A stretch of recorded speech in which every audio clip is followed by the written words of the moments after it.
വൈഫിന്റെ ഗോൾഡൊക്കെ എടുത്ത് പണയൊക്കെ വെച്ചിട്ടാണ് തുടങ്ങുന്നത്. അതായിരുന്നു ഏറ്റവും വലിയ ടെൻഷൻ. വേറെ ഇപ്പൊ നമ്മുടെ കിഡ്നി പോയാലും കുഴപ്പമില്ല, വൈഫിന്റെ സ്വർണ്ണം പോയി കഴിഞ്ഞാൽ തീർന്നു. ചേട്ടാ നല്ല സർജനൊക്കെയാണ്. ഇതെന്ന് വെച്ചാൽ ബേസിക്കലി ഒരു ബിസിനസ്സാണ്. ചേട്ടനെ ആൾക്കാർ പറ്റിച്ചോണ്ട് പോകും. ചേട്ടന് ഇത്രയും സ്റ്റാഫിനൊന്നും മാനേജ് ചെയ്യാൻ ചേട്ടന് പറ്റത്തില്ല.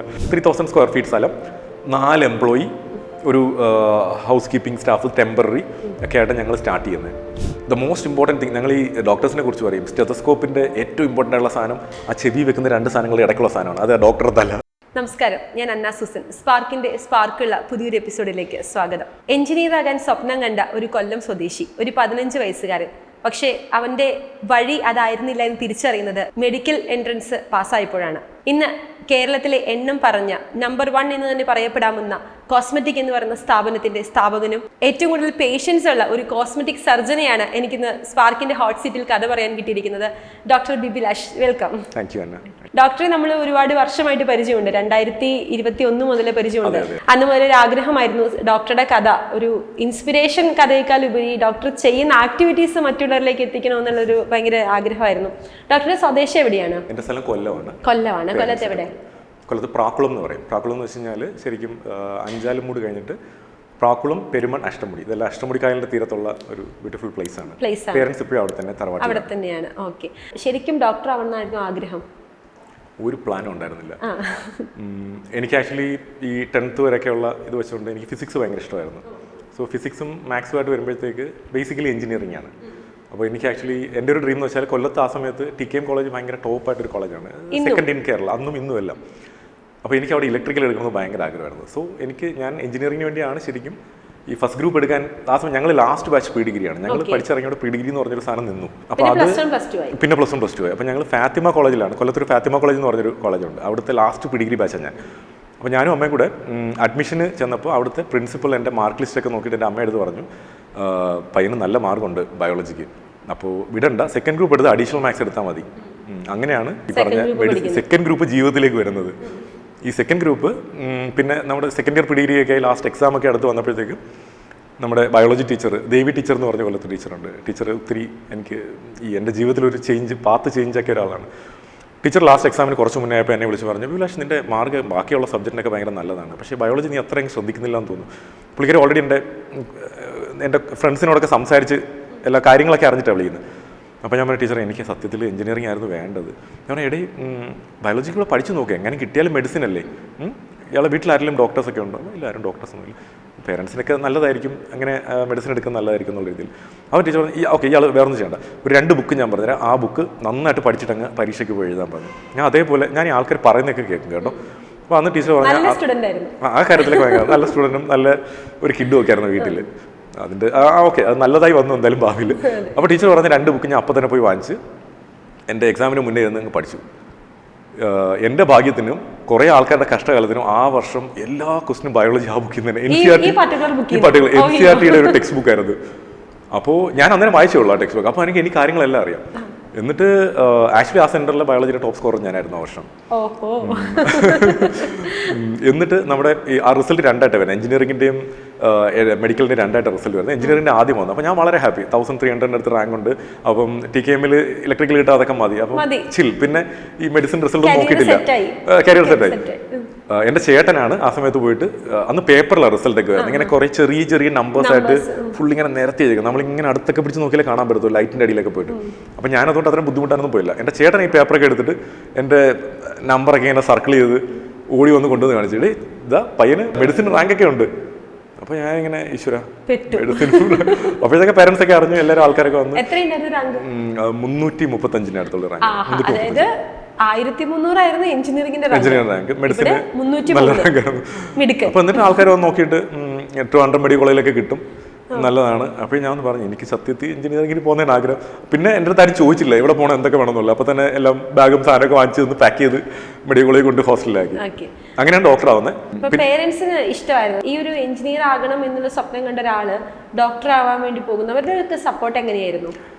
ആക്ച്വലി അവർ ഭയങ്കര ഹാപ്പി ആയിരുന്നു. ബിക്കോസ് ഈ മെഡിസിന് പോകുമ്പം അവരുടെ ഒരു ധാരണ എന്ന് വെച്ചാൽ, മെഡിസിൻ ഈ പറഞ്ഞ പോലെ 5 വർഷം പഠിച്ചു കഴിഞ്ഞാൽ പയ്യൻ സെറ്റിലായി. ഡോക്ടർ ഗവൺമെന്റ് ജോലി, ഡോക്ടർ ബിബിലാഷ്, ഫ്രണ്ടിൽ ഒരു നീല കളറിൽ ബോർഡ്, പയ്യന് ജോലി, പിന്നെ ഒരു പ്രശ്നമില്ല എന്നുള്ള. പിന്നെയാണ് എനിക്ക് മനസ്സിലായത് ഈ മെഡിസിൻ 5 വർഷം പഠിച്ചിട്ട് പിന്നെ 3 വർഷം PG, പിന്നെ 3 വർഷം സൂപ്പർ സ്പെഷ്യാലിറ്റി, ഓരോ വർഷം ഫെലോഷിപ്പ് ആയപ്പോഴത്തേക്ക് പഠിച്ചിറങ്ങിയ 33 വയസ്സായി.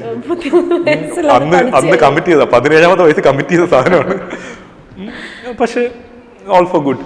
ഓക്കെ, അങ്ങനെ ട്രിവാൻഡ്രം മെഡിക്കൽ കോളേജിലെ MBBS ഫസ്റ്റ് ജോയിൻ ചെയ്തു. 5 വർഷം കോഴ്സ് കഴിഞ്ഞു. നെക്സ്റ്റ് എന്ത് ചെയ്തു? കുറേ സബ്ജക്റ്റ് ഉണ്ടല്ലോ ഈ മെഡിസിൻ. അപ്പോൾ അതിനകത്ത് സബ്ജക്റ്റുകൾ തമ്മിൽ ഭയങ്കര വ്യത്യാസമാണ്. ഇപ്പോൾ ഈ medicine, general medicine, surgery, psychiatry എന്നൊക്കെ പറഞ്ഞാൽ കംപ്ലീറ്റ് ഡിഫറെൻറ്റ് സാധനങ്ങളാണ്. അപ്പം ഈ നമ്മൾ ഈ ഇലക്ട്രോണിക്സിനോടൊക്കെ കുറച്ചുകൂടെ ബന്ധമുള്ള സർജറിയാണ്. ഈ മെഷീൻസും ഹ്യൂമൻ ബോഡി, അതന്നെ, ഈ മെഷീൻസും ബോഡിയൊക്കെ ആയിട്ട് ശരിക്കും ഒരു ബന്ധമുണ്ട്. നമ്മൾ ശരിക്കും തുറന്ന് ഓപ്പറേറ്റ് ചെയ്യുന്ന ഒരു സാധനം സർജറിയാണ്. പക്ഷെ സംഭവം എനിക്ക് അങ്ങനെ ഒരു ബാക്ക്ഗ്രൗണ്ട് ഉള്ളതുകൊണ്ടായിരിക്കും എനിക്ക് സർജറി ഭയങ്കര ഇഷ്ടപ്പെട്ടു. അതേവരെ എനിക്കൊരു ഡൗട്ട് ഉണ്ടായിരുന്നു, ഞാനൊരു മിസ്റ്റേക്ക് കമ്മിറ്റ് ചെയ്യുന്നുള്ള. ബിക്കോസ് പല കാര്യങ്ങളും നമ്മൾ ഇംപ്രസ് ചെയ്യിക്കാനായിട്ട് അതിന് പറ്റുന്നില്ല. പക്ഷേ ജനറൽ സർജറിയിൽ എത്തി ആ ഒരു വർക്ക് കൾച്ചർ കണ്ടു. ഒരു ദിവസം രാവിലെ ഒരു പേഷ്യൻ്റ് തൈറോയിഡിൻ്റെ ഒരു മുഴയായിട്ട് അവിടെ വന്ന് കയറുന്നു. നമ്മൾ നോക്കും വലിയ മുഴ, അതാണ്. അപ്പോൾ ഇവരൊക്കെ ഇതും കൊണ്ട് എങ്ങനെ നടക്കുന്നു, പുറത്തിരിക്കില്ല, കാണാൻ പറ്റും. പേഷ്യൻ്റ് ഒരു 2 ദിവസം കഴിഞ്ഞ് ഡിസ്ചാർജ് ആകുമ്പോൾ ഇവിടെ ഒരു ചെറിയ മുറിവ്, ഫുള്ള് ഹാപ്പി ആയിട്ട് വന്ന് ഡോക്ടറെ എല്ലാം ശരിയായി. അപ്പോൾ നമ്മൾ തീരുമാനിച്ചു actually there is A change, visible change ഉണ്ട്. നമുക്ക് ശരിക്കും ഒരാളുടെ ജീവിതത്തിൽ ചേഞ്ച് കൊണ്ടുവരാൻ പറ്റുന്ന ഒരു സാധനമാണ്. It is rewarding. അപ്പോൾ തീരുമാനിച്ചു എന്തായാലും സർജറി എടുക്കുന്നത്. അവരുടെ സന്തോഷമാണ്, അവരുടെ സന്തോഷം. നമ്മൾ ചെയ്യുന്ന ജോലി നമുക്ക് സാറ്റിസ്ഫാക്ഷൻ ഇല്ലാത്തടത്തോളം കാലം നമ്മൾ എന്ത് ചെയ്തിട്ടും കാര്യമില്ല. എത്ര കാശ് തന്നാലും നമുക്ക് ഇഷ്ടപ്പെടാത്ത ജോലി ചെയ്തത്. എൻ്റെ ഒരു പ്രിൻസിപ്പിൾ അതാണ്. അതെന്നും അങ്ങനെ തന്നെ ആയിരിക്കും. അപ്പോൾ അത് കഴിഞ്ഞിട്ട് ഒരു 4th ഇയർ ഒക്കെ ആയപ്പോഴത്തേക്കും നമ്മുടെ മനസ്സിലൊരു ഈ US എന്നുള്ളൊരു പാഷൻ കയറി. അപ്പോൾ ആ സമയത്തൊക്കെ പതുക്കെ ആൾക്കാർ US പോകാൻ തുടങ്ങിയ സമയമായിരുന്നു. ആ സമയത്ത് അമേരിക്കയിൽ പോയി പഠിക്കണമെന്ന് ഭയങ്കര, ബിക്കോസ് അവിടുത്തെ പല കാര്യങ്ങളും അവിടുത്തെ കുറച്ച് അഡ്വാൻസ്ഡ് ആണ്. പല നമ്മുടെ ഈ മെഡിസിൻ നോക്കുന്ന സമയത്തൊക്കെ കുറേ ഈ റിസർച്ച് ഓപ്ഷൻസ് ആയാലും അങ്ങനെ സാധനം കുറച്ച് ഹൈ ആയിരുന്നു. നമുക്ക് നല്ല കുറച്ച് പ്രൊഫസേഴ്സ് ഉണ്ടായിരുന്നു അന്ന് ആ ട്രിവാൻഡ്രം മെഡിക്കൽ കോളേജിൽ. I must definitely thank Trivandrum medical college for that. അത് കഴിഞ്ഞിട്ട് നമ്മൾ US പോകാനുള്ള എക്സാം ഒക്കെ ക്ലിയർ ചെയ്തു. എനിക്ക് അവിടെ പോയി സർജറി എടുക്കണം. അങ്ങനെ ആ സമയത്ത് പ്രാക്ടീസ് ചെയ്യണം. ബിക്കോസ് നമ്മൾ ഇത്രയും നാൾ വീട്ടിൽ നിന്ന് കാശൊക്കെ വാങ്ങിച്ചല്ലേ. അപ്പം നമ്മുടെ ഐഡിയ എന്ന് വെച്ചാൽ അച്ഛൻ്റെ അമ്മയുടെ ഐഡിയ 5 വർഷം കൊണ്ട് പയ്യൻ പാസ് ഔട്ടായി ജോലിയൊക്കെ ചെയ്ത് ഫ്രണ്ടിൽ ബോർഡൊക്കെ വെച്ച് ഗവൺമെന്റ് ജോലിക്ക് ആയിരുന്നാണ്. അതാണ് ഈ പയ്യൻ PSC ജോയിൻ ചെയ്യാതെ ഇന്ത്യക്ക് പുറത്ത് പോവുക, കല്യാണം പോലും കഴിച്ചിട്ടില്ല. അപ്പോൾ അവർക്ക് ആപ്രിയൻഷൻ ഉണ്ട്. അപ്പം നമ്മൾ കുറേയൊക്കെ ജോലിയൊക്കെ ചെയ്ത് കാശുണ്ടാക്കി, പിന്നെ അത്യാവശ്യം കുറച്ച് കാശൊക്കെ വീട്ടിൽ നിന്ന് വാങ്ങേണ്ടി വരും. ഓക്കെ, അങ്ങനെ ഇതൊക്കെ പഠിച്ച് US പോകാനുള്ള കാര്യങ്ങളൊക്കെ റെഡിയായി, പരീക്ഷയൊക്കെ ക്ലിയർ ചെയ്ത് പാസ്സായി കഴിഞ്ഞപ്പോഴാണ് നമ്മൾ ഈ മാച്ച് എന്ന് പറഞ്ഞൊരു സാധനം, അവിടെ ഒരു മാച്ചിന് അപ്ലൈ ചെയ്ത് അവർ ഇൻ്റർവ്യൂവിന് വിളിക്കുമ്പോഴാണ് നമ്മൾ പോയി ജോയിൻ ചെയ്യുന്നത്. അപ്പോൾ സർജറി ഭയങ്കര ഡിലേ അവിടെ മാച്ചിന് അപ്പോയിൻമെന്റ് കിട്ടാനും ഈ പറഞ്ഞ പോലെ ഒരു കോഴ്സിലോട്ട് എൻ്റർ ചെയ്യാനൊക്കെ യൂഷ്വലി ഒരു 1 or 2 years വേറെ കൺട്രിയിൽ നിന്ന് അവരെപ്പോഴും അമേരിക്കൻസിനെ പ്രിഫർ ചെയ്യും. സർജറി ഒരു അങ്ങനെ സ്പെഷ്യൽ വൈറ്റ് ഡൊമിനേറ്റഡ് സ്പെഷ്യാലിറ്റിയാണ്. പക്ഷേ നമുക്ക് മെഡിസിൻ പീഡിയാട്രിക്സ് അങ്ങനെയുള്ള സാധനമായിട്ട് ഭയങ്കര എളുപ്പമായിരുന്നു. അപ്പോൾ എൻ്റെ കൂടെയുള്ള കുറേ കൊളീഗ്സ് എല്ലാം പെർസീവ് ചെയ്യാൻ എന്നെ ഫോഴ്സ് ചെയ്യാൻ ശ്രമിച്ചത് ബിലാഷ് ഡോണ്ട് വറി, ഇതൊക്കെ ടെമ്പററി പാഷനാണ്, നമുക്കിത് ജോയിൻ ചെയ്യും, അതൊക്കെ നിനക്ക് ഇഷ്ടപ്പെടാം. പക്ഷേ എനിക്കത് വിടാനുള്ള ഒരു ആഗ്രഹം തോന്നിയില്ല. അതുകൊണ്ട് ഞാൻ ചെയ്യുന്നത് വെച്ചാൽ ഇതെല്ലാം റെഡിയായി, മാച്ചിൻ്റെ കോൾ വരുന്നില്ല എന്നുള്ളപ്പോൾ ഞാൻ തീരുമാനിച്ചു ഈ റിസൾട്ട്സ് ഒക്കെ ഒരു 5 വർഷത്തേക്ക് വാലിഡ് ആണ്. ഇപ്പോൾ അടുത്ത വർഷം വേണമെങ്കിൽ എനിക്ക് റിസൾട്ട് വെച്ചുകൊണ്ട് പോകാം. ഒരു വർഷം ജെന്യൂൻ ആയിട്ട് ഇവിടുത്തെ എൻട്രൻസ് ട്രൈ ചെയ്ത് നോക്കാം. നമുക്ക് ഫസ്റ്റ് പ്രിഫറൻസ് സർജറിയാണ്. അതായത് നമ്മൾ ആലോചിച്ച് കണ്ടുപിടിച്ചാണ് ഫസ്റ്റ് സർജറി, പിന്നെയാണ് US വരുന്നത്. അപ്പോൾ ഞാൻ തീരുമാനിച്ചു, വീട്ടിൽ അച്ഛൻ്റെ അമ്മയുടെ ആശ എനിക്ക് ഒരു ചെറിയ പ്ലാൻ ചേഞ്ച് ഉണ്ട്, ഞാൻ എൻട്രൻസ് പഠിക്കാൻ കോട്ടയത്തോട്ട് പോവുകയാണ്, വേറെ ഒന്നും കരുതരുത്. അങ്ങനെ ഒരു വിധത്തിൽ അവരെ കൺവിൻസ് ഞാൻ കോട്ടയത്ത് പോയി 6 മാസത്തിൽ പഠിച്ച് ഒരു വിധത്തിൽ ഇവിടുത്തെ ലിസ്റ്റിൽ നുഴഞ്ഞു കയറി തൃശ്ശൂർ മെഡിക്കൽ കോളേജിൽ ഒരു ജനറൽ സർജറി സീറ്റ് ഒപ്പിച്ചു. പക്ഷേ അതെൻ്റെ ജീവിതത്തിലൊരു ലൈഫ് ചേഞ്ചിങ് സാധനമായിരുന്നു. ബിക്കോസ് ഞാൻ വളരെ ബുദ്ധിമുട്ടി ആ സീറ്റ് കിടന്നു. ബിക്കോസ് ഈ എൻട്രൻസിനൊക്കെ കുറേ നാൾ ആൾക്കാർ പഠിക്കാൻ, നമ്മൾ ചെറിയൊരു 5 മാസം 5.5 months ഇരുന്ന് പഠിച്ചിട്ടാണ് ഈ സാധനം കയറുന്നത്. അപ്പോൾ എനിക്ക് അത്രയും പെയിൻഫുൾ ആയിരുന്നു ആ സാധനം. അതും ട്രാക്ക് ചേഞ്ച്, കരിയർ ചേഞ്ച് എല്ലാമാണ്. ആ 3 വർഷം ഞാൻ എൻ്റെ ജീവിതത്തിൽ ആത്മാർത്ഥമായിട്ട് പഠിച്ചു. എവിടെ സർജറിക്ക് ഹെൽപ്പ് ചെയ്യണമെന്ന് പറഞ്ഞാലും ഓടിച്ചെന്ന് ഹെൽപ്പ് ചെയ്യും.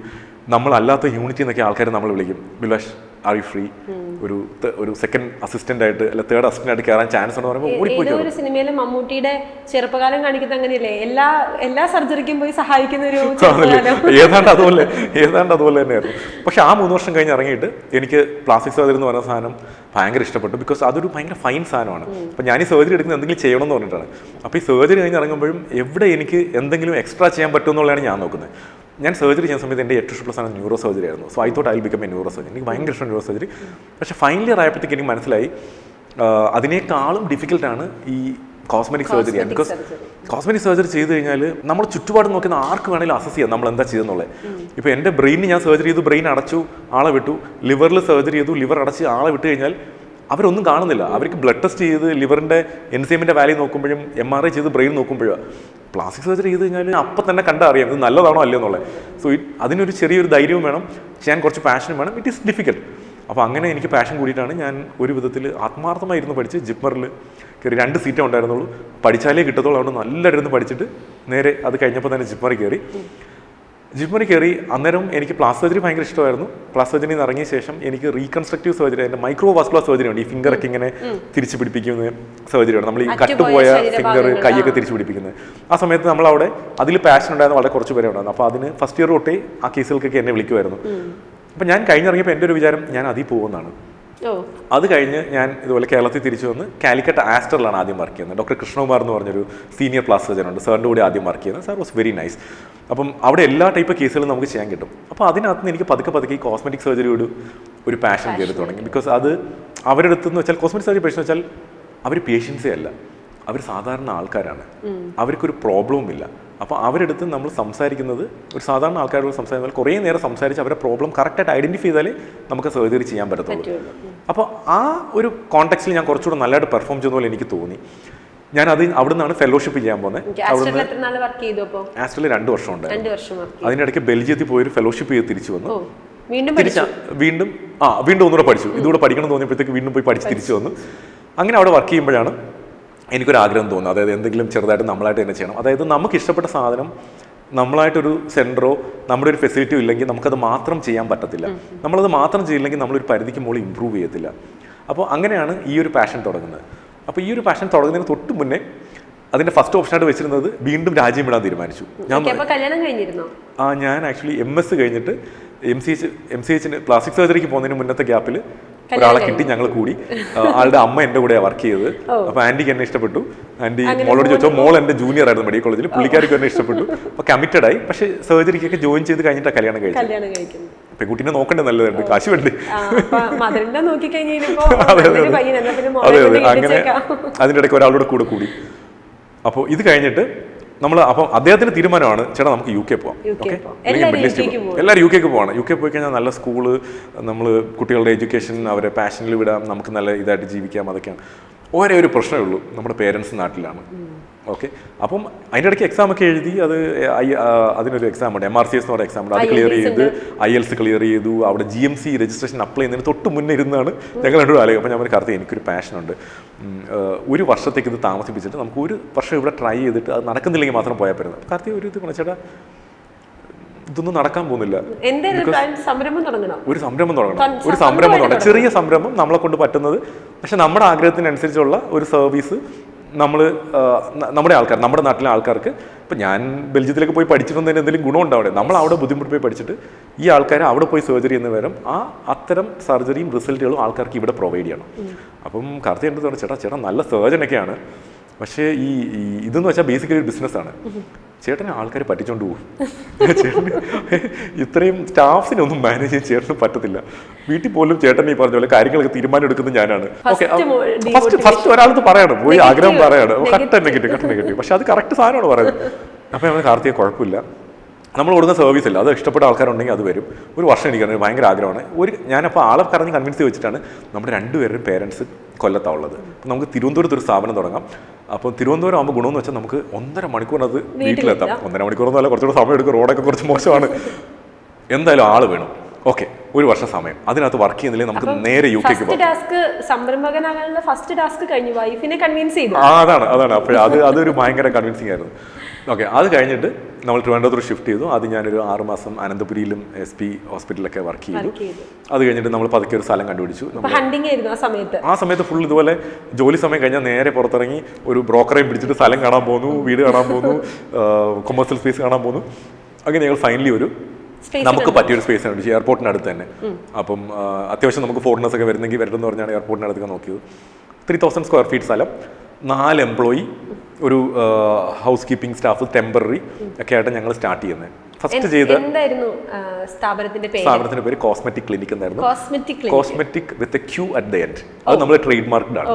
അപ്പോൾ അതൊരു എനിക്കൊരു യൂണീക് സാധനം വേണം, പക്ഷേ ജനറിക് ആയിട്ട് ഒരു പേര് കേട്ടിട്ട് ഇപ്പം ആൾക്കാർ വന്നിട്ട് അതെന്താ ചെയ്യുന്നത്, ഇവിടെ എന്ത് ചെയ്യുന്നത്, സ്പലൂണാണോ സ്പായാണോ അങ്ങനെ ചോദിക്കണമെന്ന് ഞാൻ കരുതി ഒരു ജനറിക് വേർഡ് നമുക്ക് എഡിറ്റ് ചെയ്ത് നമ്മൾ ഇനി ഒരു എക്സ്പ്ലനേഷൻ പറയാത്ത രീതിയിൽ ഒരു പേരൊക്കെ ഉണ്ടാക്കാൻ കരുതി. പിന്നെ എൻ്റെ ആഗ്രഹം എന്ന് വെച്ചാൽ എൻ്റെ ആഗ്രഹം എന്ന് വെച്ചാൽ പല ഇതുമായിട്ട് റിലേറ്റഡ് സർവീസുകളെല്ലാം ഇതിനകത്ത് കൊണ്ടുവരണം. ഇപ്പം കോസ്മെറ്റിക് സർജറി ആവട്ടെ, ഡെർമറ്റോളജി ആവട്ടെ, ഡെന്റിസ്ട്രി ആവട്ടെ, പ്രോഡക്ട്സ് ആവട്ടെ, ഇതെല്ലാം ഇതിനകത്ത് കൊണ്ടുവന്നു കഴിഞ്ഞാൽ ഈ കോസ്മെറ്റിക് എന്ന് പറഞ്ഞ ബ്രാൻഡ് കോസ്മെറ്റിക് സാധനങ്ങൾക്ക് വേണ്ടി മാത്രമല്ല, അത് സർജറി ആയാലും പ്രോഡക്റ്റ് ആയാലും എക്സ്ക്ലൂസീവ് ആയിട്ട് ഒരു ബ്രാൻഡ്. അങ്ങനെ കുറേ ദിവസമൊക്കെ ഇരുന്ന് ആലോചിച്ച് കണ്ടുപിടിച്ചൊരു സാധനമാണ്.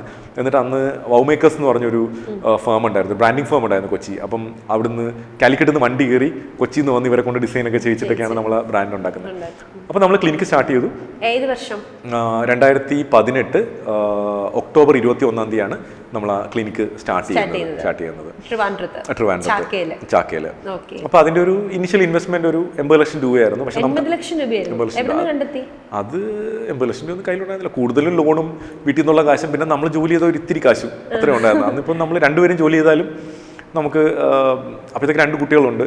അതെല്ലാം ആകുമ്പോഴത്തേക്ക് നമ്മുടെ ചിലവ് തന്നെ അത്യാവശ്യം നല്ല വരും. പിന്നെ ട്രാവലും എല്ലാം കൂടെ ആകുമ്പോഴത്തേക്ക് ഒന്നും ഉണ്ടാവത്തില്ല. പിന്നെ വൈഫിന്റെ ഗോൾഡൊക്കെ എടുത്ത് പണയൊക്കെ വെച്ചിട്ടാണ് തുടങ്ങുന്നത്. അതായിരുന്നു ഏറ്റവും വലിയ ടെൻഷൻ. വേറെ ഇപ്പം നമ്മുടെ കിഡ്നി പോയാലും കുഴപ്പമില്ല, വൈഫിന്റെ സ്വർണ്ണം പോയി കഴിഞ്ഞാൽ തീർന്നു. പക്ഷേ ഫോർച്ചുനേറ്റ്ലി സാധനം നല്ലതായിട്ട് വർക്ക് ചെയ്തു. അതെല്ലാവർക്കും എക്സ്പീരിയൻസ് ഉള്ള സാധനമായിരിക്കും. വൈഫ് സ്വർണ്ണം കൊടുത്താൽ മതി. ഓക്കെ, ഇത് കഴിഞ്ഞിട്ട് നമുക്ക് ഫോർച്ചുനേറ്റ്ലി നമുക്ക് ആദ്യം തന്നെ ക്ലയൻസ് ഉണ്ടായിരുന്നു. എൻ്റെ ഏറ്റവും വലിയ പേടി അതായിരുന്നു. പക്ഷേ എനിക്ക് ചെയ്യാൻ എൻ്റെ പണി മാത്രമേ എനിക്ക് വിശ്വാസം ഉണ്ടായിരുന്നുള്ളൂ. ബാക്കി എല്ലാം നമുക്ക് ന്യൂ അല്ലേ. നമുക്ക് എൻ്റെ കയ്യിൽ മാത്രമേ എനിക്ക് വിശ്വാസം ഉണ്ടായിരുന്നുള്ളൂ. കാർത്തിക് അതുപോലെ തന്നെയായിരുന്നു. കാർത്തിക് എന്ന വൈഫിൻ്റെ പേര്. അപ്പോൾ അത് കഴിഞ്ഞിട്ട് നമുക്ക് ഒരു 3 മാസം ആയപ്പോൾ തന്നെ ഫോർച്ചുനേറ്റ്ലി നമുക്ക് കുറച്ച് 10 സർജറി 12 സർജറിക്ക് ഒരു മാസം നടക്കുന്ന രീതിയിൽ നമ്മൾ വളർന്നു. അപ്പോഴേ ഞാൻ വീട്ടിൽ പോയി കാർത്തിക് അടുത്ത് പറഞ്ഞു, കാർത്തിക് ഇറ്റ് ഇസ് ആക്ച്വലി ഇങ്ങനെ അല്ല സാധാരണ വളരുന്നത്. ഞാൻ പലയിടത്തും ചോദിച്ചിട്ട് ഇങ്ങനെയാണ് വളരുന്നത്. It's going really well. ഒരു വർഷം ഒരു വർഷത്തിന് 1.5 വർഷം ഗ്യാപ്പിനിടയ്ക്ക് നമ്മൾ ആ ലോൺ മൊത്തം ക്ലോസ് ചെയ്തു. നമ്മൾ ആ ഗോൾഡ് എല്ലാം തിരിച്ചു. ആദ്യം എടുത്ത ഗോൾഡാണ്, പിന്നെ ലോണൊക്കെ ലോൺ എന്നെയല്ലേ കൊണ്ടുപോകത്തുള്ളൂ. അതെല്ലാം ക്ലോസ് ചെയ്തു. പിന്നെ വന്ന പ്രോഫിറ്റ് എല്ലാം ഞങ്ങൾ തിരിച്ച് റീഇൻവെസ്റ്റ് ചെയ്തു. ഞങ്ങൾ അതിനകത്ത് ഓപ്പറേഷൻ തിയേറ്റർ എല്ലാം റീനോവേറ്റ് ചെയ്തു. ഫുൾ ഫെസിലിറ്റിയിലുള്ള എക്സ്ട്രാ ഇൻറ്റീരിയേഴ്സും കുറേ മെഷീൻസ് വാങ്ങിച്ചു. എൻ്റെ അഭിപ്രായത്തിൽ ദ മോസ്റ്റ് ഇമ്പോർട്ടൻറ്റ് തിങ്, ഞങ്ങൾ ഈ ഡോക്ടേഴ്സിനെ കുറിച്ച് പറയും, സ്റ്റെതസ്കോപ്പിൻ്റെ ഏറ്റവും ഇമ്പോർട്ടൻ്റ് ആയിട്ടുള്ള സാധനം ആ ചെവി വെക്കുന്ന 2 സാധനങ്ങളുടെ ഇടയ്ക്കുള്ള സാധനമാണ്. അത് ഡോക്ടറെ തല. അതേപോലെ നമ്മളെ സംബന്ധിച്ചോളം ഏറ്റവും ഇമ്പോർട്ടൻ്റ് സാധനം ആ സർജനാണ്. വെനെവർ നമ്മളൊരു സർജറിയെ കുറിച്ച് ആലോചിക്കുമ്പോൾ ആ സർജനാണ് അതിനകത്ത് ഏറ്റവും ഇമ്പോർട്ടൻറ്റ് സാധനം. സെക്കൻഡ് ഇമ്പോർട്ടൻറ്റ് സാധനം എക്യുപ്മെൻ്റ് ആണ്. തേർഡ് ഇമ്പോർട്ടൻറ്റ് സാധനം ഫെസിലിറ്റിയാണ്. അപ്പോൾ ഞാൻ സെക്കൻഡായിട്ട് ഇൻവെസ്റ്റ് ചെയ്ത എല്ലാം എക്യുപ്മെൻറ്റ്സിലായിരുന്നു. എക്യുപ്മെൻറ്റ്സ് എല്ലാം നമ്മൾ ഈ തുടങ്ങിയ സമയത്ത് പോലും വാങ്ങിച്ചുള്ള സാധനങ്ങളെല്ലാം ഹൈ എൻഡ് എക്യുപ്മെൻറ്റ്സ് വാങ്ങിച്ചത്. എനിക്ക് ഇപ്പോഴും ഓർമ്മ, നമ്മൾ ഈ നോസ് സർജറി എന്ന സെറ്റിൽ ഒരു ചെറിയ ഇൻസ്ട്രുമെൻറ്റ് എടുക്കുന്നുണ്ട്. അത് ഞാൻ 2018 തുടങ്ങി 19 ലാസ്റ്റ് US ട്രാവലിൽ പോയിട്ട് ഒരു $300 ഒരു ഫോർസെപ്സ് വാങ്ങിച്ചിട്ടുണ്ട്. അതിപ്പോൾ ഞാൻ എല്ലാ സർജറി കഴിഞ്ഞ് തുടച്ച് നല്ല ക്ലീൻ ആക്കി വെച്ചിട്ടുണ്ട്. $300 അന്ന് നമുക്ക് വലിയ എമൗണ്ട് ആണ്. നമ്മൾ തുടങ്ങുന്ന സമയത്ത് നമ്മുടെ കയ്യിൽ കാശില്ല. അപ്പോൾ ഞാൻ ആലോചിച്ചിട്ടുണ്ട്, അപ്പോൾ അതൊക്കെ നമ്മൾ അന്നും അതിനൊക്കെ വില കൊടുക്കണ്ടായിരുന്നല്ലോ, നല്ല കാര്യമാണ്. അതുകൊണ്ടായിരിക്കും ചിലപ്പോൾ നമ്മുടെ ഇടയ്ക്ക് ക്വാളിറ്റി ക്ലയൻസ് വരുന്നതും അങ്ങനെയുള്ള കാര്യങ്ങളൊക്കെ വന്നതും. ഇതാണ് തുടങ്ങിയ കഥ. തുടങ്ങിയത് ഈ ഒരു ഇപ്പൊ പറയുമ്പോൾ തന്നെ മനസ്സിലാവും, 80 ലക്ഷം രൂപ മുടക്കി 3000 സ്ക്വയർ ഫീറ്റിലൊരു സ്പേസ് തുടങ്ങണമെങ്കിൽ എത്ര എക്യുപ്പേഡ് ആയിരിക്കും, ആ ഒരു അത്ര ഫെസിലിറ്റീസ് അത്രയും കുറവായിരിക്കുമല്ലോ. പിന്നെ അവിടെ നിന്ന് അടുത്തൊരു മാറ്റം എന്തായിരുന്നു ഡോക്ടറുടെ ലൈഫിൽ? പിന്നെ ഞങ്ങൾ ആത്മാർത്ഥമായിട്ട് ജോലി ചെയ്തു. അത് കഴിഞ്ഞിട്ട് കുറച്ച് നാളായപ്പോൾ, അത് 2-2.5 വർഷമായപ്പോൾ എൻ്റെ കൂടെ എൻ്റെ ഒരു കൊളീഗ് തന്നെ നമ്മുടെ കൂടെ ജോയിച്ചു. ഞങ്ങൾക്ക് ആദ്യം തന്നെ പ്ലാസ്റ്റിക് സർജറി ഡെർമറ്റോളജി ഉണ്ടായിരുന്നു. എൻ്റെ കൂടെ ഡെർമറ്റോളജിസ്റ്റ് ആയതുകൊണ്ട് ഉണ്ടായിരുന്നു. ഒരു ആപ്ലിക്കേറ്റ് 2 വർഷം ഉണ്ടായിരുന്നു. അത് കഴിഞ്ഞ് പുതിയ ഡെർമറ്റോളജിസ്റ്റ് ജോയിൻ ചെയ്തു.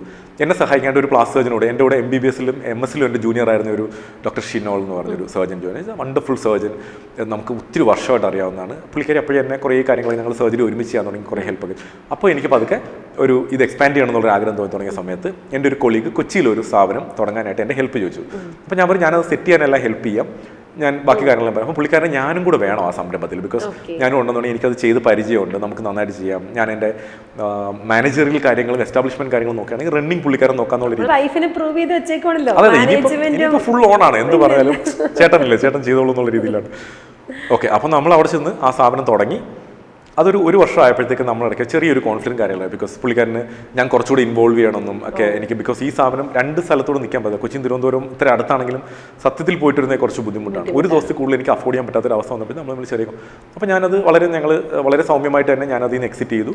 പുള്ളിക്കാരൻ ആ സ്ഥാപനം ഇപ്പോഴും നല്ലതായിട്ട് റൺ ചെയ്യുന്നുണ്ട്. ഒരു വർഷം ഞാൻ കൊച്ചിയിൽ അപ്പ് ആൻഡ് ഡൗൺ പേഷ്യൻസിനെ കണ്ടുകൊണ്ടിരിക്കുകയാണ്, മറ്റ് സ്ഥാപനങ്ങളിലൊക്കെ ആൾക്കാരെ കണ്ടുകൊണ്ടിരിക്കുകയാണ്. പക്ഷേ നമുക്ക് അവിടെ ക്ലയൻറ്റ് കൂടി ബിക്കോസ് നമുക്ക് ഇപ്പോഴും ഒരു നല്ല നമ്മുടെ ക്ലയൻസ് ഇങ്ങനെ ഒരു ലൊക്കാലിറ്റിയിൽ നിന്ന് വരുന്ന ആൾക്കാരല്ല. നമുക്ക് പാൻ കേരള ആണ് ആൾക്കാർ വരുന്നത്. കാലിക്കറ്റിൽ നിന്ന് ഇഷ്ടംപോലെ, കാലിക്കറ്റ് മലപ്പുറത്ത് നിന്ന് ഇഷ്ടംപോലെ പേഷ്യൻസ് നമുക്ക് വരുന്നുണ്ട്. നമ്മളൊരു 50% പേഷ്യൻസ് മലയാളികളിൽ ഇന്ത്യക്ക് പുറത്തുള്ള ആൾക്കാരാണ് വരുന്നത്. ഒരു 50% ഇപ്പോൾ ഉള്ള ആൾക്കാർ. അതിൽ തന്നെ ഒരു പ്രൊപ്പോർഷൻ ഓഫ് ആൾക്കാർ കാലിക്കറ്റ്. അപ്പോൾ അവർ നാട്ടിൽ വന്നിട്ട് ആ ഫസ്റ്റ് ഡേ സെക്കൻഡ് ഡേക്ക് നമ്മൾ കാണാൻ വരും. അപ്പോൾ കാലിക്കറ്റിൽ തിരുവനന്തപുരം വരുമ്പോൾ അവർക്ക് ഡോക്ടർ ഒത്തിരി ദൂരം ഉണ്ടല്ലോ എന്നൊക്കെ പറയും. അതിനുവേണ്ടിയാണ് നമ്മൾ ആക്ച്വലി കൊച്ചി തുടങ്ങിയത്. അപ്പോൾ നമ്മളൊരു വീണ്ടും ഒരു സ്ഥാപനം കൊച്ചിയിൽ സ്റ്റാർട്ട് ചെയ്തു. അത് പനമ്പള്ളി നഗറിൽ ആ മെയിൻ അവന്യൂ തന്നെ കോസ്മെറ്റിക് ക്ലിനിക് എന്ന് പറഞ്ഞ് നമ്മുടെ ഒരു ഡയറക്റ്റ് ബ്രാഞ്ച് അവിടെ വർക്ക് ചെയ്യുന്നുണ്ട്. അങ്ങനെ ആ ആഗ്രഹമായിട്ട് നമ്മൾ വീണ്ടും കൊച്ചിയിലേക്ക് പോയി. നമ്മളവിടെ കൊച്ചിയിൽ പനമ്പള്ളി നഗറിൽ ആ മെയിൻ അവന്യൂ തന്നെ കോസ്മെറ്റിക് ക്ലിനിക്കിൻ്റെ ഒരു ഡയറക്റ്റ് ബ്രാഞ്ച് സ്റ്റാർട്ട് ചെയ്ത് എസ്റ്റാബ്ലിഷ് ചെയ്ത് അത് ഡോക്ടർ റോഹനാണ് നോക്കുന്നത്. ഞാൻ അവിടെ അപ്പ് ആൻഡ് ഡൗൺ ആണ്. ഞാൻ ആഴ്ചയിൽ ഒരു ദിവസം അവിടെ പോയി സർജറി ചെയ്യുന്നുണ്ട്, പേഷ്യൻസിനെ കാണുന്നുണ്ട്. അതേഴ്വൈസ് ആ സ്ഥാപനം നന്നായിട്ട് ട്രിവാൻഡ്രം ക്ലിനിക്ക് പോലെ തന്നെ നന്നായിട്ട് പോകുന്നുണ്ട്. എന്നാണ് അത് സ്റ്റാർട്ട് ചെയ്യുന്നത്? കൊച്ചിയിൽ സ്റ്റാർട്ട് ചെയ്യുന്നത് നമ്മൾ 1.5 വർഷം മുന്നെയാണ്. 2023 നമ്മൾ സ്റ്റാർട്ട് ചെയ്യുന്നത്. ഡോക്ടർ പുതിയൊരു സ്ഥാപനം തുടങ്ങും അന്ന് മുതലേ ഡ്രീം ചെയ്യുന്ന ഒരു പ്രൊജക്റ്റിനെ കുറിച്ച് പറയുന്നുണ്ടായിരുന്നു. സ്വന്തമായ ഒരു ഹോസ്പിറ്റൽ, കോസ്മെറ്റിക്കിന് ഒരു ക്ലിനിക് എന്ന ലെവലിൽ നിന്ന് മാറി ഒരു ഹോസ്പിറ്റൽ, ആ സ്വപ്നം എന്നാണ് എന്നിട്ട് അച്ചീവ് ചെയ്യുന്നത്? കൊച്ചിയിലെ ആദ്യത്തെ സ്ഥാപനം, ആ ഒരു പാർട്ട്ണർഷിപ്പ് സംരംഭം തുടങ്ങി കുറച്ച് കഴിഞ്ഞപ്പോഴാണ് എനിക്ക് ഒരാഗ്രഹം വന്നത്. നമ്മുടെ ട്രിവാൻഡ്രത്തുള്ള സെൻറ്ററിൽ വരുന്ന ആൾക്കാരൊക്കെ നമുക്ക് ആക്ച്വലി അന്നേരം നമുക്ക് 4 വയസ്സേ ഉള്ളൂ. 4 വയസ്സുള്ള സ്ഥാപനത്തിൽ ഈ എസ്പെഷ്യലി NRI മലയാളീസ് കുറേ പേര് വന്ന് കാണുമ്പോഴത്തേക്ക് അവർ അവിടെ വന്ന് സംസാരിച്ചിട്ട് നമ്മൾ ചോദിക്കുന്ന സമയത്ത് 4 വർഷമായാലും ഈ സ്ഥാപനം തുടങ്ങിയിട്ട്. ബിക്കോസ് നമ്മളോട് സംസാരിക്കുമ്പോൾ നമ്മുടെ പ്രൊഫഷണലിസം കൊണ്ട് അവർക്ക് ഒത്തിരി നാളായിട്ടുള്ള സ്ഥാപനമായിട്ടും ഒത്തിരി വലിയ സ്ഥാപനമായിട്ടും ഒക്കെ തോന്നും. നമുക്ക് അന്ന് പ്രശ്നം ഉണ്ടായെന്ന് വെച്ചാൽ നമുക്കന്ന് ഇൻപേഷ്യൻ്റ് കെയർ ഉണ്ടായിരുന്നില്ല. നമുക്ക് പേഷ്യൻ്റെ ഡേ കെയർ സർജറി മാത്രമേ പറ്റത്തുള്ളൂ. നമുക്ക് ഒരു പേഷ്യൻ്റ് റൂമും 2 ഓപ്പറേഷൻ തിയേറ്ററും മാത്രമേ ഉള്ളൂ. സംസാരിച്ചൊരു പോയിന്റാണത്. അപ്പോൾ നമ്മൾ അത് കഴിഞ്ഞിട്ട് നമുക്കൊരു വേൾഡ് ക്ലാസ് ഫെസിലിറ്റി കേരളത്തിൽ കൊടുക്കാമെന്നുള്ളതായിരുന്നു എൻ്റെ ലക്ഷ്യം. അപ്പോൾ ഞാൻ ആദ്യം പറഞ്ഞു, ഞാൻ ആദ്യം എൻ്റെ ക്വാളിഫിക്കേഷൻ എന്നെ നന്നായിട്ട് പഠിപ്പിച്ച് നല്ലൊരാളാക്കി എടുക്കുക. അത് ഞാൻ ആദ്യം ചെയ്തു. രണ്ടാമത് ചെയ്ത് നല്ല എക്യുപ്മെന്റ്സ് വാങ്ങിച്ചു. മൂന്നാമത് ചെയ്യുന്ന ഫെസിലിറ്റിയാണ്. ഞാനത് നേരത്തെ പറഞ്ഞു. അത് മൂന്നുമാണ് ശരിക്കും നല്ല റിസൾട്ട് കൊടുക്കുന്നത്. സോ അപ്പോൾ ആ ഒരു സിംഗിൾ സ്പെഷ്യാലിറ്റി ഹോസ്പിറ്റൽ, അതായത് അവിടെ കോസ്മെറ്റിക് ക്ലിനിക് എന്ന് പറഞ്ഞാൽ അവിടെ കോസ്മെറ്റിക് സാധനം മാത്രമേ ഉള്ളൂ. അതായത് ഏറ്റവും താഴെയുള്ള കോസ്മെറ്റിക് പ്രോഡക്ട്സ് തൊട്ട് ചെറിയ നോൺ ഇൻവേസീവ് ട്രീറ്റ്മെൻറ്റ്, പീലുകളും ഫേഷ്യലുകളും തൊട്ട് ഹൈഡ്രാഫേഷ്യൽ തൊട്ട് അതിന് മുകളിൽ മിനിമലി ഇൻവേസീവ് ആയിട്ടുള്ള ബോട്ടോക്സ് ഫില്ലർ തൊട്ട് ചെറിയ സർജറികൾ തൊട്ട് ഏറ്റവും അഡ്വാൻസ്ഡ് ആയിട്ടുള്ള face lift, Brazilian butt lift, അതുപോലെ തന്നെ 6 പാക്ക് എച്ചിങ് പോലെയുള്ള ഏറ്റവും മോഡേൺ ആയിട്ടുള്ള സർജറി വരെ ചെയ്യുന്ന ഒരു സെൻ്റർ ആയിരുന്നു എൻ്റെ ഡ്രീം. അപ്പോൾ 2022 നമ്മൾ പതുക്കെ അതിൻ്റെ വർക്കെല്ലാം സ്റ്റാർട്ട് ചെയ്തു. പോസ്റ്റ് കൊറോണ ഈ 2021-22 ഫേസിൽ ഞാൻ ഒരു സ്ഥലമൊക്കെ കണ്ടുപിടിച്ച് പിറകെ നടന്ന് അത് നമ്മൾ ആ സ്ഥലം വാങ്ങിച്ചു ഫൈനലി. അത് ബൈപ്പാസിൽ തന്നെയാണ്, നമ്മുടെ ട്രിവാൻഡ്രം ബൈപ്പാസിൽ ഇൻഫോസിസിന്റെ ബിൽഡിങ്ങിന് അഡ്ജസൻ്റ് ആയിട്ട് റോഡിൽ നിന്ന് കാണുന്ന ഒരു നല്ല ബിൽഡിംഗ് ആയിട്ടാണ്. എന്നാൽ റോഡിൽ ആണെങ്കിലും ബിൽഡിംഗ് റോഡിൽ നിന്ന് ജസ്റ്റ് അങ്ങോട്ട് തിരിഞ്ഞാണ് നിൽക്കുന്നത്. വൈ നമുക്ക് പ്രൈവസി ഒരു ഭയങ്കര ഇമ്പോർട്ടൻറ്റ് ഫാക്ടറായിരുന്നു. അപ്പോൾ എൻ്റെ ജീവിതത്തിൽ ഈ സ്ഥാപനവുമായി ബന്ധപ്പെട്ട എല്ലാ കാര്യങ്ങളും ഞാൻ വളരെ കെയർഫുള്ളായിട്ടാണ് നോക്കിയിട്ടുള്ളത്. ചില സമയത്ത് കാർത്തിക പരാതി പറയുന്നുണ്ട്, ചേട്ടൻ മൂന്നാമത്തെ കുട്ടിയെ മറ്റ് 2 കുട്ടികളെക്കാളും നന്നായിട്ട് നോക്കുന്നുണ്ട്, മൂന്നാമത്തെ കുട്ടി ഇതാണ്.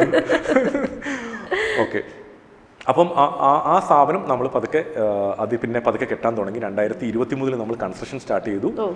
ഈ ഡിസംബറിൽ, അതായത് എക്സാക്ട്ലി ഒരു മാസം മുന്നേ ഞങ്ങൾ അതിനകത്ത് കംപ്ലീറ്റ്ലി ഷിഫ്റ്റിംഗ് ചെയ്തു. ഇപ്പോൾ അത് ഫുള്ളി ഫങ്ഷനിങ് ആണ്. ഞങ്ങൾക്ക് വേൾഡ് ക്ലാസ് ആയിട്ടുള്ള 3 ഓപ്പറേഷൻ തിയേറ്റേഴ്സ്, അതുപോലെ തന്നെ പേഷ്യൻ്റ് റൂംസും ഇൻപേഷ്യൻ്റ് റൂംസും ഒക്കെ ഉണ്ട്. നമുക്ക് കുറേ പ്രൊസീജിയർ ബെഡ്സും, നമുക്കിപ്പം എല്ലാം കൂടെ 9 ഡോക്ടേഴ്സ് ഉണ്ട്, ട്രിവാൻഡ്രം കൊച്ചിയും കൂടെ എല്ലാം കൂടെ 45 സ്റ്റാഫ് ഉണ്ട്.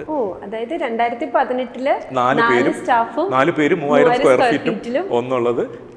ഇപ്പം ട്രിവാൻഡ്രത്ത് 11,000 സ്ക്വയർ ഫീറ്റും കൊച്ചിയിൽ 2200 സ്ക്വയർ ഫീറ്റും 2 സ്ഥലവും കൂടെ 45 സ്റ്റാഫ്സും ഉണ്ട്.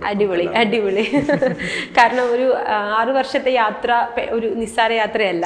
അത് ഒരു ഡോക്ടർ ഒരു ഓൺട്രപ്രണർ ആവുക എന്ന് പറഞ്ഞാൽ ഒട്ടും നിസ്സാരമല്ല. ഡോക്ടറുടെ ഒരു മാർക്കറ്റിംഗ് രീതികൾ എന്തൊക്കെയായിരുന്നു? കാരണം എല്ലാവർക്കും എപ്പോഴും ബാക്കിലേക്ക് വരുന്നത്, ഇപ്പൊ ഡോക്ടർ ആദ്യം പറഞ്ഞതുപോലെ 3 മാസം കൊണ്ട് ആരും സക്സസ് ആയി കാണാറില്ല. പക്ഷെ എന്തോ ഭാഗ്യം കൊണ്ട് ഞാൻ സക്സസ് ആയെന്ന് കാർത്തികയോട് പറഞ്ഞു. അപ്പൊ എന്തായിരിക്കും ഡോക്ടർ വിചാരിക്കുന്നത് 3 മാസം കൊണ്ട് ഡോക്ടർ സക്സസ് ആയതിന്റെ റീസൺ എന്തായിരിക്കും? ഞങ്ങൾ അങ്ങനെ മാർക്കറ്റിംഗ്, ഈ ഔട്ട് ബൗണ്ട് മാർക്കറ്റിംഗ് ഒന്നും ചെയ്തിട്ടില്ല. അതായത് ഞങ്ങൾ ആ കൂടി ചെയ്തിട്ടുള്ളത്, ഞാൻ തീരുമാനിച്ചതെന്ന് വെച്ചാൽ എനിക്ക് കുറേ കാര്യങ്ങളെക്കുറിച്ച് നന്നായിട്ട് അറിയാം. അത് എൻ്റെ സ്പെഷ്യാലിറ്റിയിലുള്ള കാര്യങ്ങളെക്കുറിച്ച് എനിക്ക് നന്നായിട്ട് അറിയാം. അത് എൻ്റെ മുന്നിൽ വന്നിരിക്കുന്ന ഒരു രോഗിയോട് ഞാൻ എങ്ങനെയാണ്, രോഗി എന്ന് പറയാൻ പറ്റത്തില്ല, എൻ്റെ മുന്നിൽ വന്നിരിക്കുന്ന ഒരാളോട് ഞാൻ എങ്ങനെ പറഞ്ഞു കൊടുക്കുന്നു അതേപോലെ ഞാൻ പൊതുജനത്തിന് പറഞ്ഞു കൊടുക്കാം.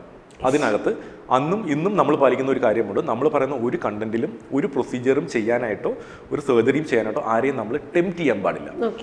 നമുക്കിത് എസെൻഷ്യൽ ആണെന്നും ഇത് ചെയ്താലേ നിങ്ങളുടെ ജീവിതം നന്നാവും അങ്ങനെയൊന്നും പറയാൻ നമ്മൾ പാടില്ല. അതുകൊണ്ട് നമ്മൾ അപ്പോൾ തൊട്ടേ ചെയ്യുന്നത് വെച്ചാൽ ജെന്യുവിൻ കണ്ടന്റ്സ് നമ്മൾ നല്ല ആ ഒരു സംസാരിക്കാൻ പറ്റുന്ന മുകളിൽ ഒരു സ്ക്രീൻഡ് കണ്ടന്റ്സ് കറക്റ്റായിട്ട് ആ പ്രൊസീജിയറിന്റെ യാഥാർത്ഥ്യം ആൾക്കാർക്ക് പറഞ്ഞു കൊടുക്കുക. അതായിരുന്നു നമ്മുടെ ഒരു മൊഡാലിറ്റി. സോഷ്യൽ മീഡിയ വഴി അന്നും ഇന്നും നമ്മൾ അത് തന്നെ ചെയ്യുന്നത്. നമ്മൾക്ക് വരുന്ന ക്ലയൻസിൻ്റെ നല്ല ഒരു ശതമാനം സോഷ്യൽ മീഡിയയിൽ നിന്ന് തന്നെയാണ് വരുന്നത്. അതുകൊണ്ട് ഞാൻ വളരെ ഹാപ്പിയാണ് ഈ കാലഘട്ടത്തിൽ ജീവിക്കുന്നുണ്ട്. ബിക്കോസ് ഈ സോഷ്യൽ മീഡിയയും അന്ന് ഇൻസ്റ്റാഗ്രാമിൽ അന്ന് ഫേസ്ബുക്ക് ആയിരുന്നു. ഞങ്ങളുടെ ചാനൽ ഞങ്ങൾ 2018 സ്റ്റാർട്ട് ചെയ്ത ചാനലിൽ ഞങ്ങൾ 2022 ആയപ്പോഴത്തേക്ക് 44,000 ഫോളോവേഴ്സ് ഞങ്ങൾക്ക് ഫേസ്ബുക്കിലുണ്ടായിരുന്നു അന്ന്. അത് കഴിഞ്ഞ് ഞങ്ങൾ പതുക്കെ ഇൻസ്റ്റാഗ്രാമിലേക്ക് മൈഗ്രേറ്റ് ചെയ്തു, യൂട്യൂബ് യൂസ് ചെയ്യാൻ തുടങ്ങി. പക്ഷേ നമുക്ക് സോഷ്യൽ മീഡിയ എന്നും നമ്മുടെ കൂടെ ഉണ്ടായിരുന്നു. നമ്മൾ അന്ന് തൊട്ടേ ഞങ്ങളുടെ പ്രിൻസിപ്പിൾ ഇത് തന്നെയാണ്. ഞങ്ങൾ അതിൻ്റെ ട്രെൻഡിനനുസരിച്ച് അങ്ങോട്ടും ഇങ്ങോട്ടും ചെറുതായിട്ടൊന്ന് ചേഞ്ചൊക്കെ ചെയ്യും. ഞങ്ങളുടെ ഒരു കാര്യം എന്ന് വെച്ചാൽ ഞങ്ങൾ അങ്ങനെ വേറെ ഈ പുഷ് ആഡ്സോ അങ്ങനെയുള്ള കാര്യങ്ങളൊന്നും ചെയ്യാത്ത കാരണം ഞങ്ങളെ ഫോളോ ചെയ്യുന്ന ആൾക്കാരെല്ലാം ഞങ്ങളുടെ കസ്റ്റമേഴ്സ് തന്നെയാണ്. അതിനകത്ത് എന്തെങ്കിലും ഒരു സാധനം നമ്മൾ ഇൻട്രൊഡ്യൂസ് ചെയ്യുമ്പോൾ അതിനകത്ത് തന്നെയാണ് നമുക്ക് കൂടുതലും ക്വസ്റ്റ്യൻസ് ഒക്കെ വരുന്നത്. ഡോക്ടറെ ഞാനിങ്ങനെ 2021 സംസാരിച്ചിട്ടുണ്ടായിരുന്നു, 23 ഡോക്ടർ ചെയ്ത മറ്റേ പേഷ്യൻ്റെ റിസൾട്ട് ഞാൻ ഇഷ്ടപ്പെട്ടെന്ന് പറഞ്ഞിരുന്നു. ഇപ്പോൾ ഡോക്ടർ കഴിഞ്ഞ 2 ആഴ്ച മുന്നേ പോസ്റ്റ് ചെയ്ത റിസൾട്ട് വളരെ നന്നായിട്ടുണ്ട്, എൻ്റെ മൂക്ക് അതുപോലെയാണ്. അങ്ങനെയൊക്കെയാണ് ആൾക്കാർ പറഞ്ഞത്. ഞാൻ ആലോചിക്കണ്ട അത്രയും നമ്മളെ നന്നായിട്ട് ഫോളോ ചെയ്യുന്ന നമ്മളെ നന്നായിട്ട് അറിയാവുന്ന ആൾക്കാരാണ്. അപ്പോൾ അവർ നമ്മളെ കാണാൻ വരുമ്പോൾ ശരിക്കും നമ്മുടെ ഒപ്പിൽ നമ്മുടെ ഫ്രണ്ട് വന്നിരുന്നിട്ട് എന്നോട് സംസാരിക്കുന്നത് ഒത്തിരി നാളായിട്ട് അറിയാവുന്ന ഒരാളെ പോലെ. അപ്പൊ എനിക്ക് ഇനിഷ്യലി അതൊരു ഞാൻ ആലോചിക്കുമ്പോൾ ഡോക്ടർ എന്നെ അറിയുന്ന പറയുന്നത്. പക്ഷെ ഇപ്പൊ ഞാൻ എന്റെ മനസ്സിൽ അറിയാവുന്നത് എനിക്ക് ചിരി കാണുമ്പോൾ അറിയാം അവർക്ക് എന്നെ അറിയാവുന്ന ആളാണ്. എനിക്ക് അവരെ അറിയത്തില്ലെങ്കിലും അവർക്ക് എന്നെ നന്നായിട്ട് അറിയാം. ആ ഒരു അറ്റാച്ച്മെന്റിലാണ് ആ ടോക്ക് തുടങ്ങുന്ന പോലും. ഡോക്ടർ ഇപ്പോൾ ഒരുപാട് പേരുടെ ലൈഫിൽ മാറ്റങ്ങൾ വരുത്തിയേക്കുന്ന ഒരു കരങ്ങളാണ് ഡോക്ടറുടെ. കാരണം ഒരു കോസ്മെറ്റിക് സർജറി ഇപ്പോഴാണ് ഈ പറഞ്ഞ എസ്തെറ്റിക് സർജറിയിലേക്ക് വരുന്നത്. ഒരു കാലഘട്ടം വരെ ഈ പറഞ്ഞതുപോലെ ഒരു എന്തെങ്കിലും ബുദ്ധിമുട്ടുകൾ മുഖത്തോ അല്ലെങ്കിൽ നമ്മുടെ ശരീരഭാഗത്തൊക്കെ ഉള്ളവരാണ് ഈ സർജറീസ് ഒക്കെ ചെയ്തത്. അപ്പോൾ ഒരുപാട് പേര് ഇമോഷണൽ ഭാഗങ്ങൾ കാണുന്ന ഒരാളാണ് ഡോക്ടർ. ഡോക്ടർക്ക് ഏറ്റവും ഇഷ്ടപ്പെട്ട അല്ലെങ്കിൽ ഡോക്ടർ ഒരു സർജറി കഴിഞ്ഞപ്പോൾ ഡോക്ടർ ഭയങ്കര ഒരു ഫേവറേറ്റ് മൊമെന്റ് എന്നൊക്കെ പറയില്ലേ, അങ്ങനെ ഒരു മൊമെന്റ് എന്തായിരിക്കും? നമ്മളിപ്പോൾ ഈ പരസ്യങ്ങളിലൊക്കെ കാണുമ്പോൾ എവിടെയെങ്കിലുമൊക്കെ പരസ്യം കാണുമ്പോഴത്തേക്ക് അതിന് മുന്നേ ട്രീറ്റ്മെന്റിന് മുന്നേ ഉള്ള ഒരാളിങ്ങനെ വളരെ വിഷമിച്ച് ഇങ്ങനെ ഇരിക്കുന്ന ഒരു ഫോട്ടോയും കാണും. ട്രീറ്റ്മെന്റ് കഴിഞ്ഞിട്ട് ആൾക്കാർ ഇങ്ങനെ ചിരിച്ച് നല്ല ഇരിക്കുന്ന ഫോട്ടോയും കാണും. ഹെയർ ട്രാൻസ്പ്ലാന്റ് കഴിഞ്ഞിട്ടൊക്കെ ഉള്ള ആൾക്കാർ ഞങ്ങൾ ഹെയർ ട്രാൻസ്പ്ലാന്റ് ചെയ്യുന്നുണ്ട്. സോ യഥാർത്ഥത്തിൽ അങ്ങനെയുള്ള ആൾക്കാരെ ഡെയിലി കാണാൻ പറ്റുന്ന ഒരു ജോലി അതാണ് നമ്മുടെ ജോലി. Before and after smile. നമുക്ക് ആക്ച്വലി അവർ വരുന്ന കണ്ടു ഞാൻ നേരത്തെ പറഞ്ഞില്ല, നമ്മളൊരു റിലേറ്റഡ് ആളെ പോലെയാണ് അവർ നടന്നു കയറുന്നത്. അതേ ആള് സർജറി കഴിഞ്ഞ് റിസൾട്ട് നന്നായിട്ട് വരുമ്പോഴത്തേക്കും നമ്മുടെ റിലേറ്റീവിനെ പോലെ വരുന്നത്. മനസ്സിൽ ആ ചിരി ഒരു ഭയങ്കര വ്യത്യാസം ഉണ്ടാക്കുന്ന ഒരു സാധനമാണ്. അതിൽ ഏറ്റവും ഫേവറേറ്റ് ചിരി ഏതായിരിക്കും? അതിൽ ഏറ്റവും ഫേവറേറ്റ് ചിരി എന്ന് വെച്ച് കഴിഞ്ഞാൽ എന്നെ കുറേ ആൾക്കാരുടെ ജീവിതത്തിലൊക്കെ അത് ഭയങ്കര വ്യത്യാസം ഉണ്ടാക്കും. നമ്മുടെ എല്ലാവരുടെയും ജീവിതത്തിൽ ഒരു ചെറിയ ഇൻസെക്യൂരിറ്റി ആയിരിക്കും നമ്മളെ എവിടെയെങ്കിലും പിടിച്ചു വെച്ചിരിക്കുന്നത്. നമുക്ക് എല്ലാവർക്കും എൻ്റെ അഭിപ്രായത്തിൽ എല്ലാ ആൾക്കാർക്കും അവരുടെ ജീവിതത്തിൽ ഗോളുകളുണ്ട്. അത് പല സാധനങ്ങളായിരിക്കും. ഇപ്പം ഒരാൾ സംരംഭത്തിനെ വലുതാക്കണമെന്ന് ആഗ്രഹിക്കുന്ന ആളുണ്ടാവും, ഒരാൾ ഫാമിലിനെ വലുതാക്കണമെന്ന് ആൾക്കുണ്ടാവും, ഒരാൾക്ക് വേറെ കാര്യങ്ങളായിരിക്കും അവരുടെ പ്രിഫറൻസ്. അപ്പം ആ ഒരു സാധനത്തിന് ആ ഒരു പോയിന്റിലേക്ക് എത്താൻ അവരെ പിടിച്ചു നിർത്തുന്ന ഒരു സാധനമാണ് അവരുടെ ഇൻസെക്യൂരിറ്റി. പല ആൾക്കാരുടെയും ഇൻസെക്യൂരിറ്റി ഇതുപോലെ ഈ കാണാനുള്ള കണ്ണാടി നോക്കുമ്പോൾ കാണുന്ന സാധനങ്ങളും നമ്മൾ ഷർട്ട് ഇടുമ്പോൾ കാണുന്ന സാധനങ്ങൾ അങ്ങനെയുള്ള സാധനങ്ങൾ. അപ്പോൾ അത് കറക്റ്റ് ചെയ്യുമ്പോഴത്തേക്ക് അവർക്കുണ്ടാകുന്ന വ്യത്യാസം അവരിൽ ഇപ്പം നമ്മൾ ചിലപ്പം ഒരാളുടെ ഇപ്പോൾ എൻ്റെ കൂടെ ഒരു കൊളീഗ് പുതിയതായിട്ട് ജോയിൻ ചെയ്യുമ്പോൾ അവർ കാണുമ്പോൾ ചോദിക്കും, ഡോക്ടറെ മൂക്ക് ചെയ്തപ്പോൾ ചെറിയൊരു വ്യത്യാസമല്ലേ ഉണ്ടായിട്ടുള്ളൂ, അതിന് ഇത്രയും സന്തോഷിക്കേണ്ട കാര്യമുണ്ടോ എന്നുള്ളത്. ഞാനിങ്ങനെ വിളിച്ചിരിച്ചു, ഞാൻ പ്രത്യേകിച്ച് മറുപടിയൊന്നും പറഞ്ഞില്ല, ബിക്കോസ് അതെനിക്ക് ഒരിക്കലും കൺവേ ചെയ്യാൻ പറ്റത്തില്ല. ആ വ്യക്തിക്ക് അറിയത്തുള്ളൂ അത് എത്രത്തോളം വിലപ്പെട്ടതാണെന്ന്. അയാൾ ജനിച്ചൊരു യൂഷ്വലി ഒരു 10-13 വയസ്സിലേക്കാണ് നമുക്ക് ഇങ്ങനെയുള്ള സാധനങ്ങൾ മുഖത്തിനെയും മൂക്കിനെയും കുറിച്ചുള്ള ഒരു കോൺഷ്യസ്നസ് തോന്നുന്നത്. അതെ എപ്പോഴെങ്കിലും അവരുടെ ജീവിതത്തിൽ അവർ സെറ്റിൽഡായി അത് ചെയ്യാനുള്ള കാശുള്ളപ്പോഴേക്കും അവർ സർജൻ. അപ്പോൾ ഇത്രയും വർഷം അവർ അതിനെക്കുറിച്ച് ആലോചിക്കുന്നത്. അത് കഴിയുമ്പോൾ അവർക്കുണ്ടാകുന്ന ചേഞ്ച് എന്ന് വെച്ചാൽ ഡ്രാസ്റ്റിക്കാണ്. അത് അവരുടെ ഫേസ് അല്ല, അവരുടെ ഡ്രസ്സിങ്, അവരുടെ hair colour, hair style, full സാധനവും, പേഴ്സ്, വാച്ച് എല്ലാം ചേഞ്ച് ആവും. അവർ പുതിയ മനുഷ്യരായിട്ടാണ് വരുന്നത്. അവരുടെ വർക്കിലുണ്ടാകുന്ന വ്യത്യാസങ്ങളൊക്കെ അവർ കൂടെ വരുന്ന ആൾക്കാർ നമ്മുടെ അടുത്ത് പറയും. എനിക്ക് അങ്ങനെ പറയാനുള്ള സ്റ്റോറി എന്ന് വെച്ചാൽ ഇപ്പോൾ ഒരു റീസെൻ്റ്ലി ഒരു 2-3 മാസം മുന്നേ നടന്ന ഒരു കഥയുണ്ട്. ആക്ച്വലി ഒരു ദിവസം എന്നെ അത് സർജറി നടക്കുന്ന ഒരു 6 മാസം മുന്നെയാണ്. ഒരു അച്ഛനും മോനോട് എന്നെ കാണാൻ വരുന്നു. അച്ഛൻ്റെ ഒരു താടിയൊക്കെ വളർത്തിയ ഒരു പാവ സാധാരണ മനുഷ്യൻ വന്നിരിക്കുന്ന മോനെ കൊണ്ടാണ്. മോൻ്റെ നോസിൻ്റെ പ്രോബ്ലമാണ്. നോസിനകത്തൊരു ചെറിയ വളവുണ്ട്. പക്ഷേ എൻ്റെ പ്രധാന പ്രശ്നം വെച്ചാൽ അവനൊരു 6 മാസം മുന്നേ അവൻ്റെ കോളേജിൽ പോകുന്ന നിർത്തി. അവൻ ആൾക്കാരോട് സംസാരിക്കുന്നില്ല, അച്ഛനോട് സംസാരിക്കുന്നില്ല, അമ്മയോട് സംസാരിക്കില്ല. അപ്പോൾ ആർക്കും അറിയത്തില്ല എന്ത് സംഭവിച്ചെന്നുള്ളത്. അപ്പോൾ ഒരു ഡോക്ടറെ കാണിച്ചു, സൈക്കാട്രിസ്റ്റ് നോക്കിയിട്ട് പറഞ്ഞു പയ്യന് ഡിപ്രഷനാണ്, എന്തൊക്കെയോ പ്രശ്നമുണ്ട്, ചെറിയ മരുന്നും കാര്യങ്ങളൊക്കെ സ്റ്റാർട്ട് ചെയ്തു. അപ്പം അത് കഴിഞ്ഞിട്ട് ഈ അച്ഛൻ അവനോടൊരു പ്രൈവറ്റ് മൊമെൻറ്റിൽ ഇങ്ങനെ ചോദിക്കുകയാണ്, അതായത് മോനെ നീ എന്നോടെങ്കിലും പറ എന്താ പ്രശ്നം എന്നുള്ളത്. അപ്പോഴവൻ പറയുന്നത്, അച്ഛൻ എൻ്റെ മൂക്കെന്ന് പറഞ്ഞ് എല്ലാവരും എന്നെ കളിയാക്കുന്നത്, എനിക്ക് പുറത്ത് പോകാൻ പറ്റുന്നില്ല, എനിക്ക് കോൺഫിഡൻസ് ഇല്ല, എനിക്ക് കോളേജിൽ പോകണ്ട, ഞാൻ ആ കോഴ്സ് പിടിയാണ്, എനിക്കിനി പുറത്തിറങ്ങണ്ട എന്നൊക്കെ പറഞ്ഞിരിക്കുന്ന സമയത്താണ് ഇദ്ദേഹം ഇവനെയും കൊണ്ട് എന്നെ കാണാൻ വരുന്നത്. അപ്പോൾ എസ്പെഷ്യലി സൈക്കോളജിക്കൽ ഇഷ്യൂ ഉണ്ടെന്ന് നമുക്കൊരു കാര്യം പറഞ്ഞു കഴിഞ്ഞാൽ നമ്മൾ വളരെ കെയർഫുള്ളായിട്ട് അവരെ ഡീൽ ചെയ്യാൻ പറ്റും. പക്ഷേ അവനോട് സംസാരിച്ചപ്പോൾ എനിക്ക് മനസ്സിലായി അത് ജെനുവിനാണ്, അവൻ അതിനെക്കുറിച്ച് മാത്രമേ, ബാക്കി എല്ലാ കാര്യത്തിലും അവൻ നോർമലാണ്, ഇതിനെക്കുറിച്ച് മാത്രം അവൻ കൺസേൺഡ് ആയിട്ടുള്ളത്. അവർക്ക് സർജറി അത്ര അഫോർഡബിൾ ആയിരുന്നില്ല, പക്ഷേ നമ്മൾ നമ്മുടെ സൈഡിൽ നിന്ന് പറ്റുന്ന രീതിയിലുള്ള മാക്സിമം ഡിസ്കൗണ്ടും കാര്യങ്ങളൊക്കെ കൊടുത്തു. അവർ സർജറി ചെയ്തു. സർജറി കഴിഞ്ഞ് 2 മാസം കഴിഞ്ഞിട്ട് റിസൾട്ട് എല്ലാം റെഡി ആയ ശേഷം എൻ്റെ അടുത്ത് വന്ന് ഞാൻ ഒരു ഫോട്ടോ എടുത്ത് അവരെ കാണിച്ചപ്പം എൻ്റെ നേരെ മുന്നിൽ പുള്ളിക്കാരൻ്റെ പയ്യൻ്റെ അച്ഛൻ ഇരുന്ന് കരയാൻ തുടങ്ങി. എൻ്റെ മുന്നേ ആരെങ്കിലും ഇരുന്ന് കാര്യം എനിക്ക് ഭയങ്കര വിഷമമാണ്. ഞാനപ്പോൾ തന്നെ ഒരു ടിഷ്യൂ ബോക്സ് ഉണ്ട്, എൻ്റെ സ്റ്റാഫൊക്കെ എന്നെ കളിയാക്കാറുണ്ട്, അത് പറയുന്നത് ഞാൻ ടിഷ്യൂ ബോക്സ് എടുത്തിട്ട് ടിഷ്യൂ 1, ടിഷ്യൂ 2, ടിഷ്യൂ 3 പറഞ്ഞ് കൊടുക്കാൻ തുടങ്ങി. പാവം മനുഷ്യനെ അതൊക്കെ തുടച്ച് അത് കഴിഞ്ഞിട്ട് സംസാരിച്ചിട്ട് പുള്ളിക്കാരൻ പറയായിരുന്നു അയാളുടെ ജീവിതത്തിൽ അയാൾക്ക് ആ മോൻ പോയാലുണ്ടായിരുന്ന ബുദ്ധിമുട്ടുകൾ എന്തൊക്കെയുണ്ടെന്ന്. ഡോക്ടർ അത് ചെയ്തില്ലെന്നെങ്കിൽ എൻ്റെ മോൻ പോയെന്നാണ് ആള് പറയുന്നത്. ഭയങ്കര താങ്ക്ഫുൾ. ആള് പറയുന്നത് ഞാൻ രക്ഷിച്ച ഒരാളെയല്ല 3 പേരെയാണ്.